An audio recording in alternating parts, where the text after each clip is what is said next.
Tidak semua tindakan guru di sekolah dapat disebut bullying.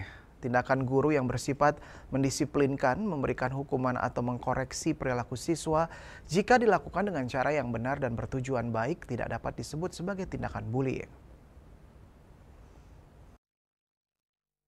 Hal tersebut disampaikan Ketua Persatuan Guru Republik Indonesia PGRI Bali, I Gusti Ngurah Edi Mulia beberapa waktu lalu.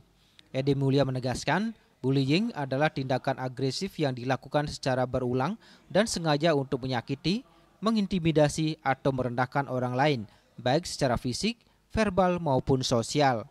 Ada perbedaan antara disiplin dan bullying. Tindakan mendisiplinkan yang dilakukan guru bertujuan untuk membimbing siswa, mengajarkan tanggung jawab, dan menegakkan aturan sekolah. Sementara bullying merupakan tindakan yang dilakukan dengan sengaja untuk menyakiti, mengintimidasi, atau merendahkan siswa lain.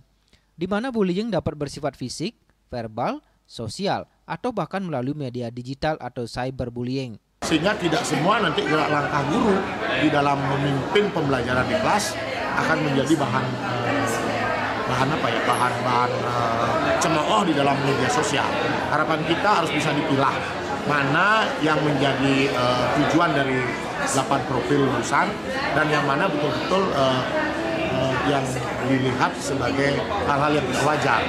Kalau sebatas pada tuntunan, pembimbingan, pendampingan, itu kan adalah bagian dari proses pembelajaran mendalam yang akan melahirkan 8 profil.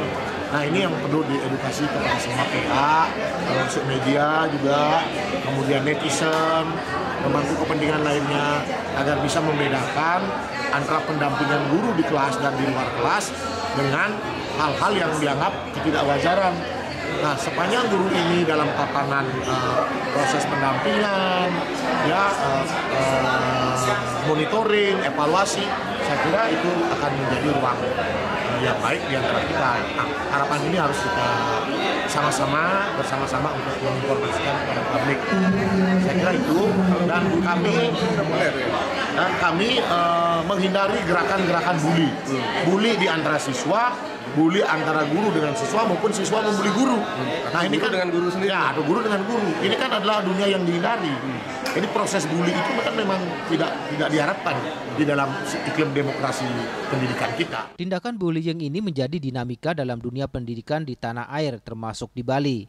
Diharapkan penerapan pembelajaran mendalam dapat disosialisasikan dengan baik sehingga 8 profil lulusan bisa dipahami dengan baik. Dengan begitu, tidak semua gerak langkah guru dalam memimpin pembelajaran di kelas dapat menjadi bahan cemooh di media sosial. Sukma, Bali TV.